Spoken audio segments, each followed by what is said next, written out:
Congratulation Sureshbhai, તમારી 30,000 રૂપિયાની loan pass થઈ ગઈ છે. થેન્ક યુ સર, તમારો ખૂબ ખૂબ આભાર. લાવો પૈસા. ખમો પેલા હિસાબ તો કરવા દ્યો.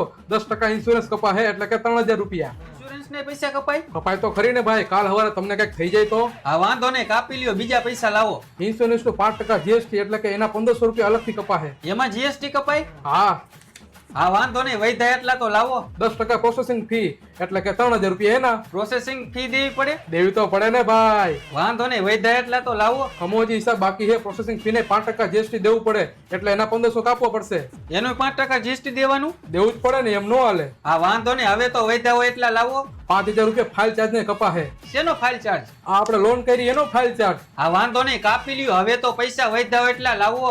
3 EMI એડવાન્સમાં કાપવો પડશે. એના થાય 9,000 રૂપિયા. પણ એડવાન્સમાં કાંઈ EMI કાપવા પડશે? કાપવા જ પડે ને. તમારું મોઢું જોઈને લાગતું નથી કે તમે હપ્તા ભરશો એમ. વાંધો નહીં, કાપી નાખો. હવે તો વૈધા હોય એટલા લાવો. 3 EMI એડવાન્સ